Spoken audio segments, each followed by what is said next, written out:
I have more pain if I die later today or tomorrow, it's a win. Stay present with that. Do what you need to feel alive. So there's a soul, a dear, blessed, loving soul named Ethan Sisser. He's 36. He was diagnosed with glioblastoma. He started documenting his journey on Facebook, TikTok, YouTube. Doctor said there's nothing they can do. The chemo can't help. Not doing the chemo, nothing will change either. What's going to happen next is I'm going to keep a smile in my heart.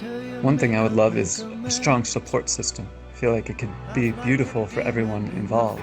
I don't know if anybody's ever done it in terms of how you're doing it. We all are born, we all leave the body, so why not do it in the most beautiful way possible? I'm trying to medically find a way to where he can be comfortable in a home setting. I am embodied. I am empowered. I am ecstatic. Mind if I get this off my chest now?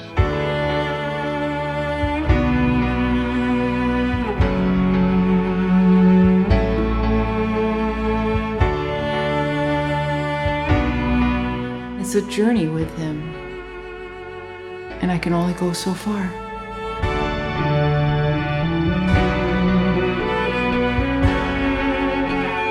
But my sense of Ethan's state of being fills this whole area.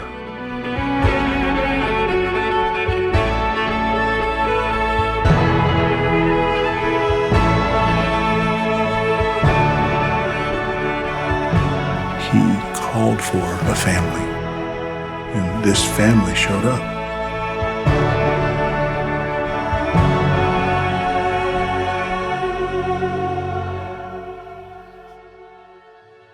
Can death be fun? I mean, that could be the most exciting journey ever.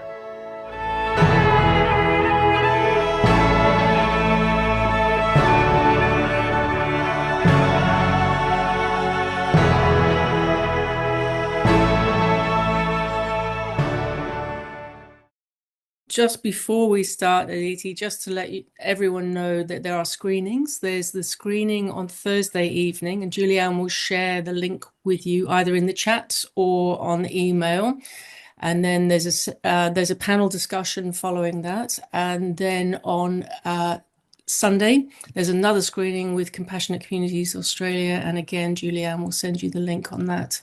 And while I'm talking, I would like to also encourage everybody not only to attend a film screening twice if you can, it's such an important film, but please look at Aditi's TEDx talk. I've been asked to do a TED talk, Aditi, and I don't need to now because you've said everything I ever want to say. So that's a relief. So, Aditi, a warm welcome to us here in Australia, and thank you so much for your time. Thank you. So we're talking really about compassionate communities in Australia, and I'm just so interested in what you're achieving in the States. But before we get into the conscious, living and dying, can you just talk a little bit more about the film while we have you, as we have the screenings this week? Yeah, thank you, Jo. And I still encourage you to do a TEDx. I think your valuable experiences will flavor the talking and the sharing. And it's quite a journey to the TEDx stage. Wow. So my experience with that young man you saw really changed my life on many levels. And this was a young man, he was 36, as you may have gathered from the trailer. And he was diagnosed with a glioblastoma in 2019, right before COVID hit. So much of his cancer journey was in Brooklyn, New York, during the pandemic. And so he started documenting his journey on social media, as you saw. And at that time, it was, his integrative therapies and his philosophy of life. And ultimately, as he was nearing death, it became about his journey towards his last breath. And a friend of mine had been watching his live streams, and I only came to know of Ethan about 2 weeks before he ultimately took his last breath and died. my friend Jojo basically heard Ethan on one of his streams say, I am dying. At this point, he was in Charlotte, North Carolina, which is a different state near his father. And he was in an inpatient hospice facility, which is a wonderful offering if you have one in your area. Not many communities have a freestanding hospice. So he was lucky to have a safe, comfortable place to be. And still he put out in the universe, he said, I am dying and I want to die in community, which didn't seem feasible at the time. None of his friends lived nearby. And I would like to film my dying process to support people to perhaps have less fear around death and dying. And so Jojo, my friend, heard the call, and he called me as a community organizer and a hospice doc in town. And he called my friend, our friend, Scott Kirschenbaum, director of films, not only documentaries, but intimate, vulnerable documentaries where he's filmed the birthing process. He's filmed a woman with dementia from the perspective of the woman in a nursing home. So very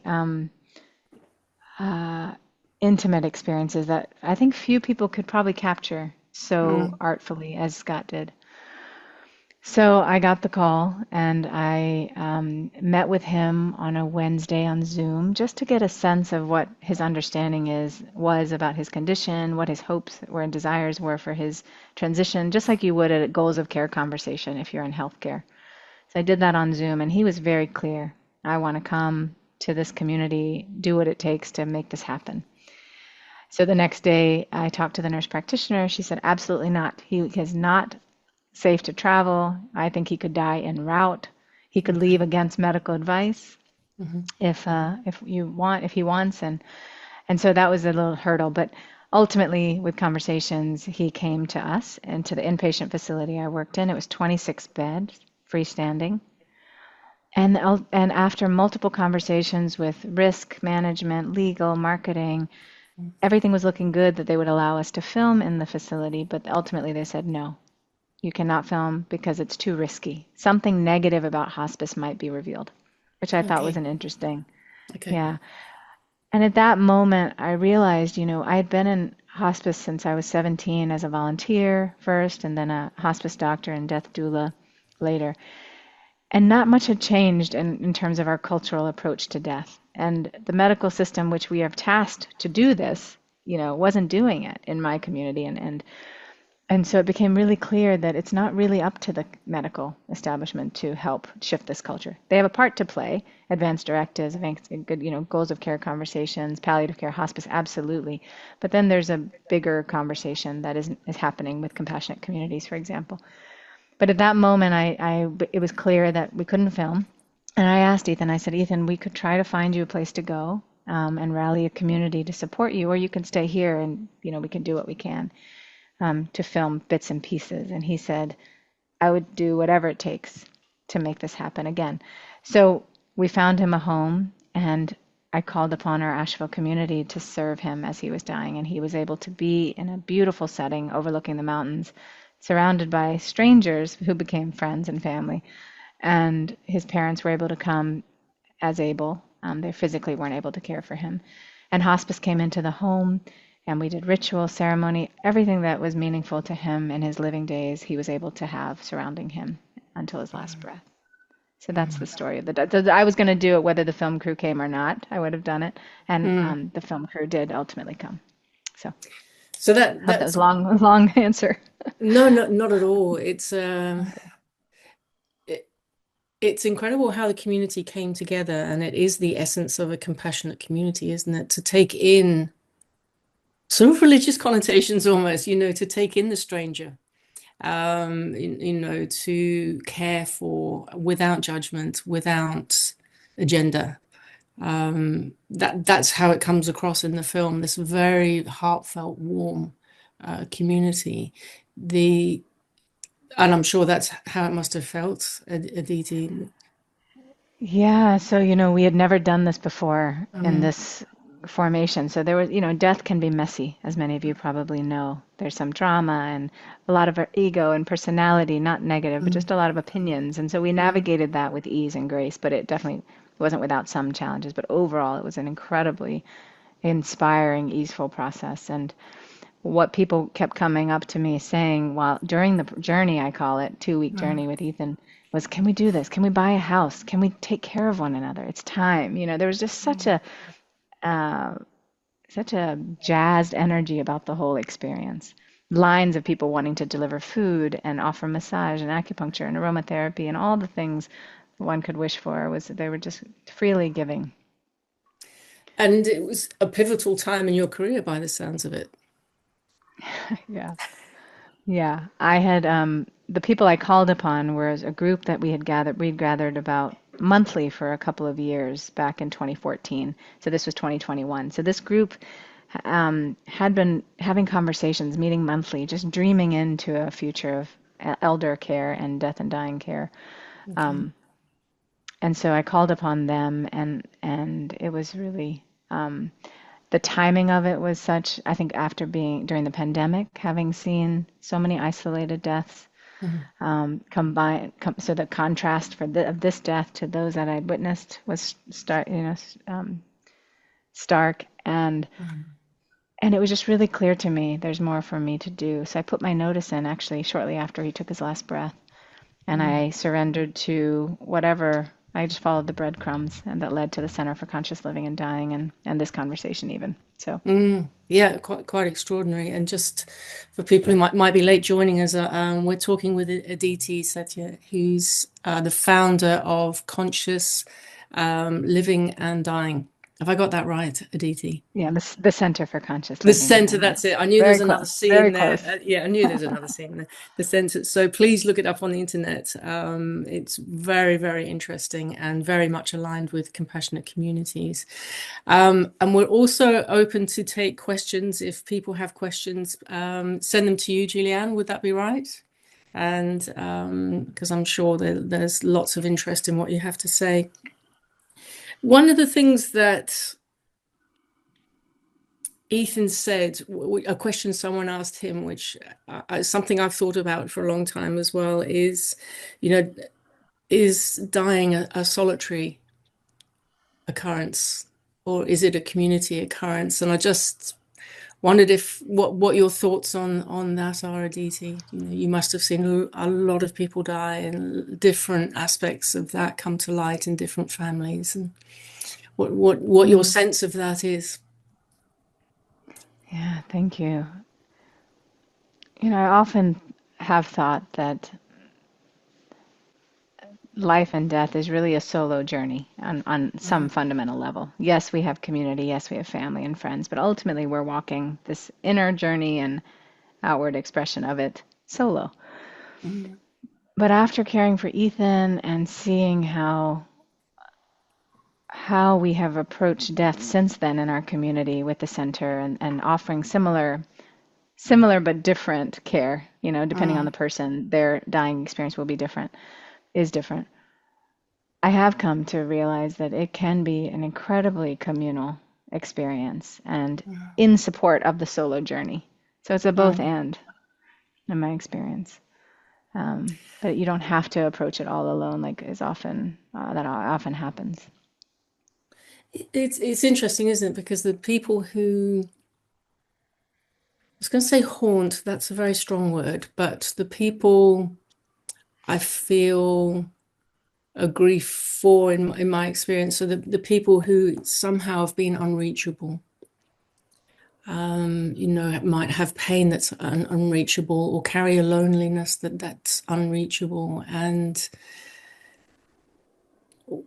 what the role of community is in supporting that person. I have a young man at the moment who doesn't want to know anyone, and there's many things we can do to try and support him and his family, but his sense of where he's at is that he must do this alone, as he has done in his life.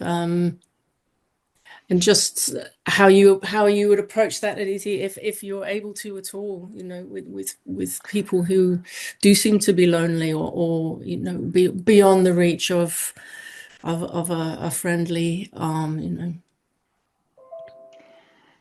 Yeah, we've had a few people at the center we're caring for. The beauty of the model that we're using is that the care is free to those who are dying. in our state. Every state has different legislation and regulatory requirements we can talk about. It might be different where you are. But in our state, because the care is free, anybody's welcome. And ultimately, at some point, people who are dying will need some level of support. Yeah. Unless they just want to be alone and isolated and leave their body in their home alone, which is very rare that you don't need some level of support. And at some point, if it's unsafe, we have adult protective services will be called in, and there are systems in place to ensure that people aren't doing harm to themselves by being alone and isolated. But we also want to meet people where they are. Yeah. And so one young woman we took in was somebody who was admitted to the hospital, 52-year-old with endometrial cancer, ended up having rectovaginal fistulas and sepsis from that. So she hadn't even thought about death when she got admitted, but she was on the brink until the antibiotics kind of stabilized her and improved her status. But then she needed a place to go. She couldn't go home and live independently. So she came to us, but didn't think she was dying, didn't think she really needed us and our care. And lived with us for about a month and a half, and almost we were looking to find another home for her because she stabilized. And in that process, she maintained her individuality, but we just touched in and met her where she was at and supported her in the way she wanted to be supported, not with a whole embrace of community until much later when she made a turn and actively started dying with us, and she was held. But we were able to keep. It wasn't as communal as we could have. As it could have been, but it was what she would tolerate and accept. So meeting people where they are, acknowledging that at some point dependency is a thing, that most people experience, and so it's okay to be patient with people. Yeah, But be there. And Ethan was the antithesis of that, wasn't he? He was like, bring it. I'll say yes to everything. And such a beautiful man, and someone who lived consciously. I have that impression. He was going to die consciously, but incredibly generous in sharing his story. Incredibly generous. Yes, such an inspiration to us all. To this day, when I watch the documentary and hear his voice and his perspective on life and his honesty and vulnerability about all his choices in life, And even when he was on his deathbed, even though not all of this is captured in the film, he talked about that desire to stay around, to be celebrating. And he'd been yearning for this kind of community that he was met with in his living days, but with COVID, it was, he was not as present. So yeah, he wanted to stick around. And he lived 14 days after. I told you the nurse practitioner said he was too fragile to move. They thought he was going to die en route, and he lived another 14 days. So I think he enjoyed it. He did. He and the universe conspired, didn't it, for him to meet you and that community. A lot of the story, or where Ethan, or where people are turned away, is fear, isn't it? You were talking about healthcare and the fear in the hospice that something negative would be said. And I've just been reflecting a lot about all of this, and there is so much fear in society now that it stops us doing or being who we really are. And I think that was one of the things that Ethan was talking about. He wanted to demystify death and take away some of the fear involved in that. I just wondered if you had any sort of thoughts on that, Aditi. Yeah, thank you. I think getting the average person to watch a film about death is not easy. No. And so I think the fact that this film is out there and shows a man's last breath in a very real, dramatized way is a powerful tool for education and understanding the dying process. But how many people are really going to watch it is the question, right? So I think exposure to death absolutely can support people in the dying, around their fear of death, and educating themselves about what it looks like and what options are. You see a home funeral, green burial.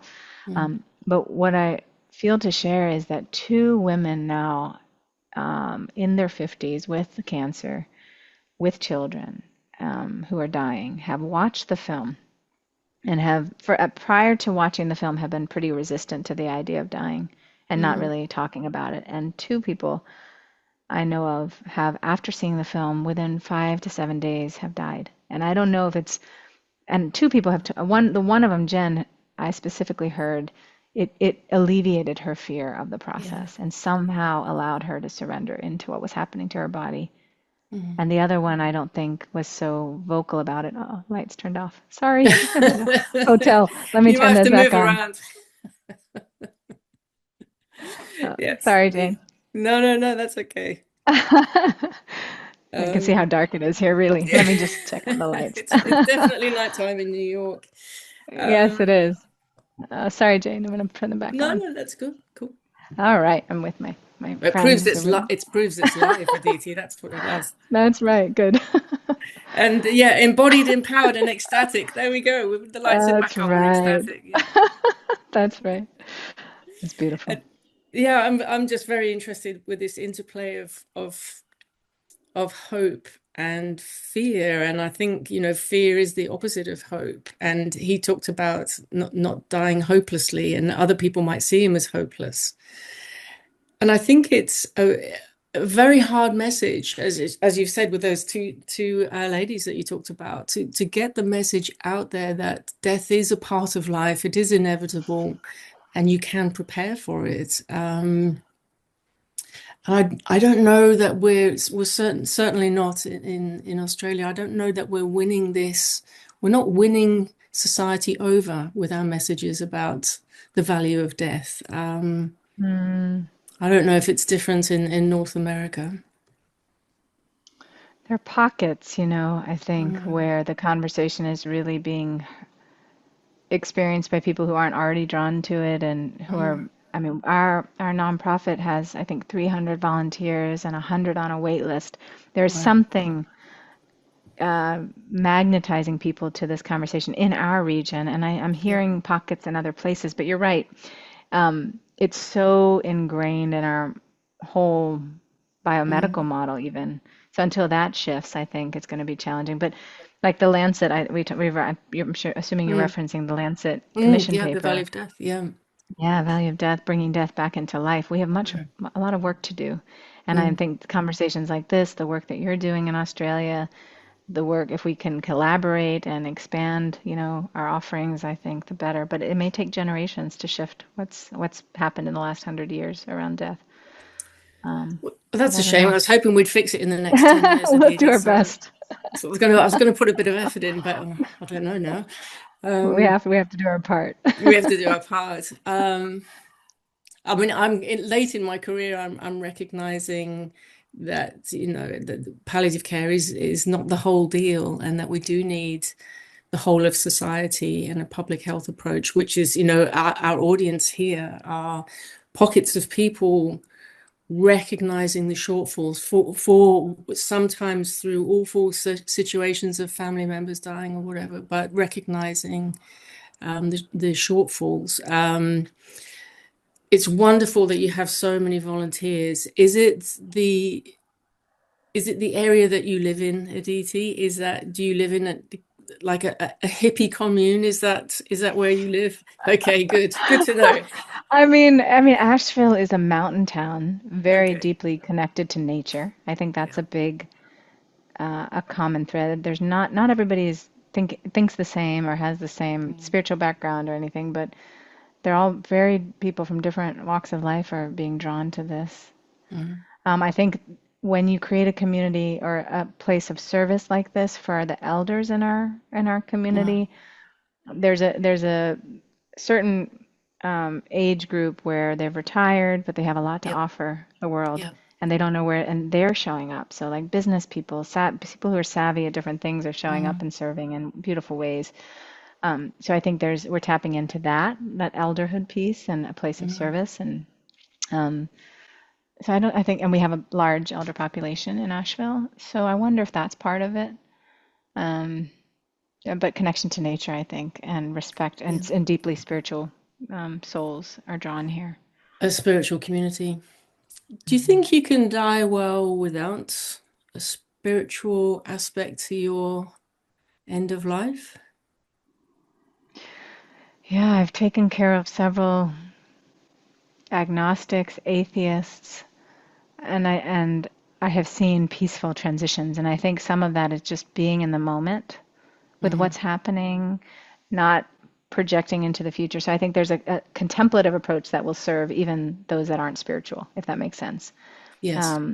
Like a presence practice, mindfulness, basic coming back into the moment and being with what is. I think that can support people who aren't spiritual to have a peaceful transition.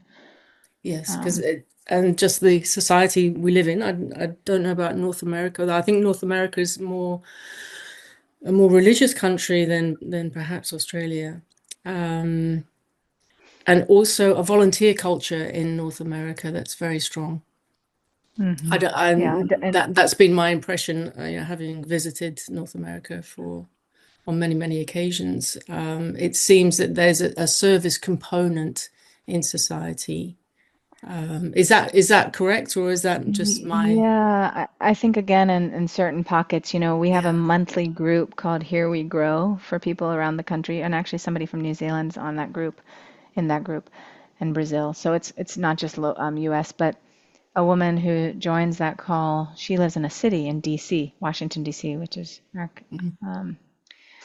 capital, and she said, in our city, volunteerism isn't possible because of the busyness of everybody. So I think that was an interesting perspective. And my curiosity is, what can we do to meet the needs of a community if there isn't a strong volunteer support, system? Are there ways we can support the grieving, through programming or there's ways we can adapt in communities where volunteerism isn't as prominent part of the culture. But yeah, I think in general, you're right. Service-based offerings are popular in the U.S. I'm just trying to see if we've got any. There's a question here from Libby. Building on this, meeting all aspects of diversity, supporting men in this space. So do you find that, is it skewed towards women as volunteers or as patients, or what are we doing with our men folk? Yeah, thank you. Yeah, definitely more women, in my experience, are drawn to the death doula work. And I think caregiving professions in general here, but definitely the populations of men we serve, and we've served, I think, half and half men, half women. Okay. Yeah. And yeah, so we honor all for sure. Yeah. And rich diversity in the people that are drawn to your community, Aditi? Is it very varied? Asheville isn't as diverse as some of the other cities, and so we draw upon the diversity we have, and people, from diverse backgrounds are drawn. But in general, it's pretty, middle class or above, and there's privilege for sure in the volunteer base. Yeah. Mm-hmm. That sort of makes sense. We have a question here from Harp. Are you able to, or do you separate your role as a palliative care doctor from being a doula, death doula? Yeah, I do.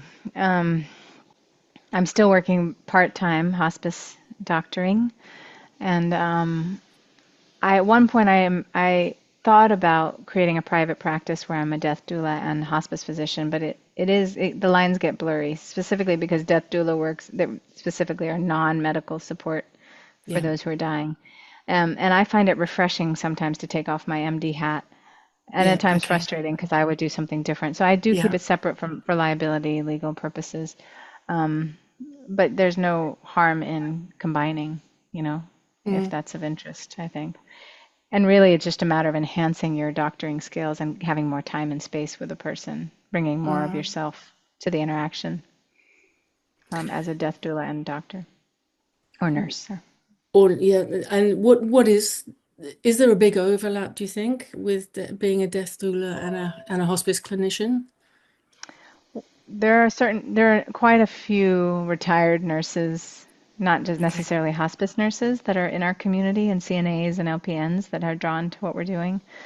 And And actually, what we're finding is there's a lot of unlearning that has to happen if you're Okay. going to be a death doula, because we have a certain way of doing things, thinking through things, approaching things, and we're asking people to have beginner's mind and really approach it from a more familial place than a professional place. So we Yes, yeah. become, as volunteers, we're extended family, we're extended community, we're caregivers, but not necessarily professionals offering care. So it is a shift. It's a shift. Mm-hmm. I look at, so there's quite an increase in death doulas in this country, and I wonder if that's because healthcare has not risen to meet patients in end of life care, and I also think it's quite difficult to provide holistic care in a health environment sometimes, in a bureaucratic process. And I look at death doulas and feel slightly jealous. Don't do that. That's the bit I want to do, that, that holistic care. And but it's the nature of modern medicine as it is right now. And that we're trying to meet healthcare in a system that's just incredibly medical for what is a human event, not a medical event. There's a question here from Danny. What was the biggest gap the centre catered to in the market for community in North America? I think the biggest gap we're seeing is that hospice in our country provides excellent care, provides, I'm sure it's similar to you all, MD, RN, CNA support, chaplain social work support, but it doesn't provide that 24/7 caregiving support that is really essential for many people who don't have family or have kids scattered all over the globe or estranged from their family. So we're finding people without children or with young children that don't want to die at home. We've seen quite a few of those individuals. People we've taken out of nursing homes actually to die that ended up there because their spouse couldn't take care of them after a stroke or dementia, progressive dementia, worsening dementia. And so that's a wonderful gift to be able to care for people, after they've been in a nursing home facility for a while and give them, that dying experience that is more communal and supported. My father and I haven't spoken of it much, but he died last week actually, and we took him. He had a accidental fall, picking flowers for us, and hit his head. Had a traumatic brain injury, and was in a coma after surgical decompression of the bleed. Ended up staying in a coma. Had multiple strokes, probably a anoxic brain injury, and didn't wake up at all for 2 weeks. Thank you so much for your care. And had made his wishes very known. So I have learned so much from him about death and dying, but also in practice, he prepared us for this time. Even though he was only 71, it came sooner and than we expected. And ultimately, we extubated him, and he was stable for that morning. So the room was full of people in the ICU. And so we transported him to the center. My mom didn't want to take him home because she wanted neutral ground. Parking's easier at the center for all the love that he has.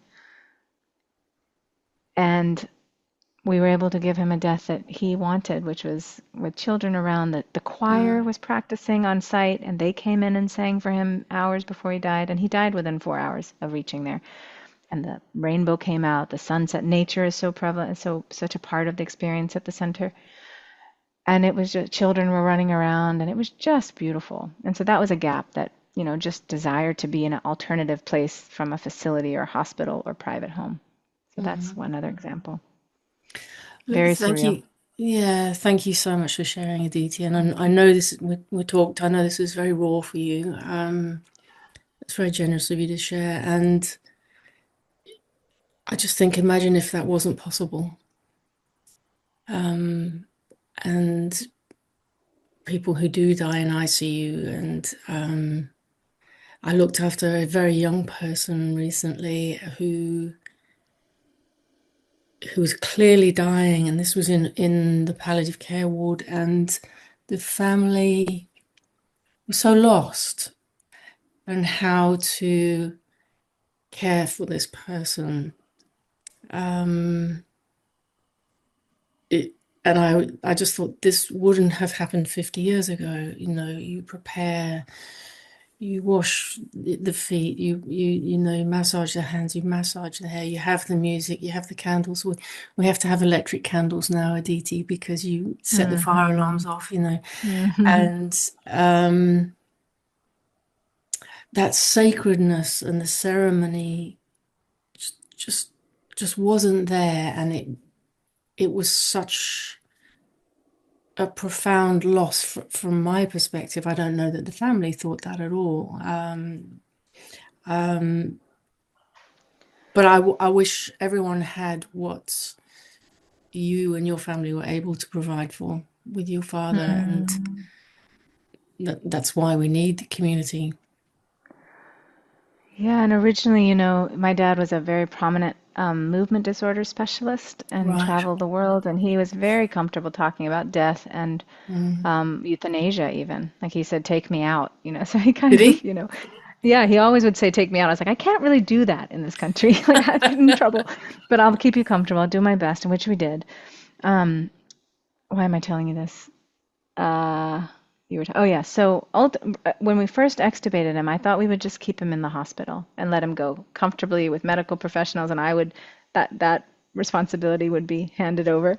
I felt comfort in that. And I'm sorry, I'm losing my train of thought. No, we're just saying how. So originally I thought we would do that, and he would take his last breath there. You know, you never know how long somebody will last when you take out the ventilator support. And so the idea was he would die there if that's what was going to happen immediately, and then we still would have brought him to the center for a home funeral.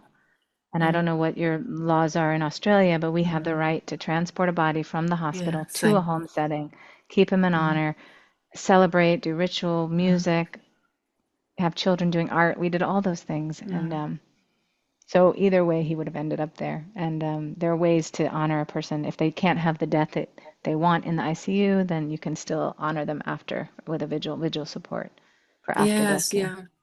And not a lot of people understand that either. And no, it's true. And as we were talking the other day, my father is very unwell, and so I'm trying to care for him in another country, and I'm sure he won't mind me saying all these things, but it's the support of his friends have been absolute paramount.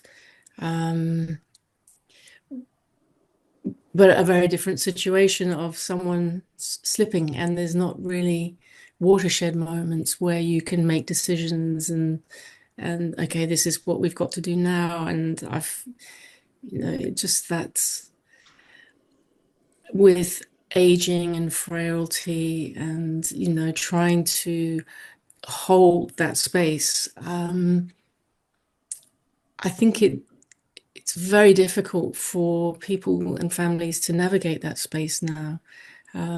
As we've said, you know, there's the expectations on medicine, but also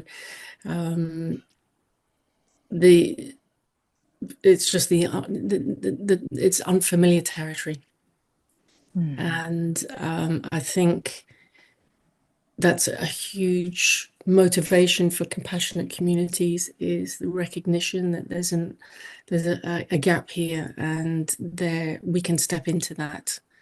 And, you know, I like the words of Michael Carney, who said, you know, the point of palliative medicine is to create the space for healing, which is, you know, what you were saying right at the beginning, and that's what Ethan needed, you know, healing to mean, you know, to make whole. I'm just very grateful for the lone wolves out there who are trying to set up stuff and you know, trying to create the space for healing, because it's going to take all of us, isn't it? Absolutely. Yeah. And we, like I said, all do our part, you know. Um, Yeah. I love what you share about healing. You know, Ethan, his parents were estranged. And actually, when he was in the inpatient facility, I was told they can't be in the room together. They're toxic, you know. Oh, And in yeah. the movie, there's a scene where his parents are in the same space and they're putting hands on top of each other's Yes. hands. Yes. Yeah. And Ethan said something about what he was hoping for was his parents to enter a space of love. Mm. And whatever healing took place as a result of that, so be it. He didn't want to heal their relationship, but he wanted the container of the love and safety to allow for healing to happen, which I think is such a beautiful sentiment. Such a wise man, you know. Yeah, he was. He really, really, really was, and also his sentiment of letting go. You know, I think the last words he said, you know, to build to that moment and let go, because we're so, That's his task now. Yeah, is to let yeah, go. exactly. When we're so obsessed with controlling everything, when the ultimate control is letting go. Yeah, That's, yeah, surrender for sure. yeah. Yeah. I think there was a few more questions I might have skipped over, but we're getting towards the end. So Yvonne has, I'll just go back to Danny. Is VAD, voluntary assisted dying, is that supported at the centre? Is that something that In our state, medical aid in dying is what we call it. I'm assuming okay. that's the same as you all. Yeah, You have to be able to ingest the medication. Is that right? okay. With voluntary in your state. It's different states have different things. So in Queensland, Mm. where I'm sitting at the moment, you can have either option, ingestion or given by someone else as an injection, but different states. Wow. Yeah. Okay. So Yeah, we don't have it's that is not legal here. no. Um, Active euthanasia is not legal, but medical aid in dying is legal in 11 states, not in our state. So Okay. that involves ingestion and a prescription Yeah. being given. Um, we do support people who are fasting in order to hasten death when they have a Oh, terminal okay. condition. Yeah. So Okay. voluntarily stopping eating and drinking is what we call it, VSED. We Okay. have supported people if hospice supports them because our model is we're a home, we're extended family, and hospice comes into the home just like they would any residence. Okay. And we Like anyone's administer home. Yep. meds. Yep. Yeah, we administer meds, we do holistic care, holistic treatments, and we support them if hospice, anybody who's choosing to hasten death, if the hospice program approves it, then we'll support them at this Yeah. stage. Okay. All right. So it's really it's kind of business as usual, but this is the person's home with extra supports because that's what they've Exactly. chosen. Yeah. Okay. Mm-hmm. I'm just aware that we're running out of time, Aditi, and I know it's getting late for you. So there's just I missed someone else's. Yvonne said, "Is there a methodology to deal with difficult, compassionate conversations around death and dying?" I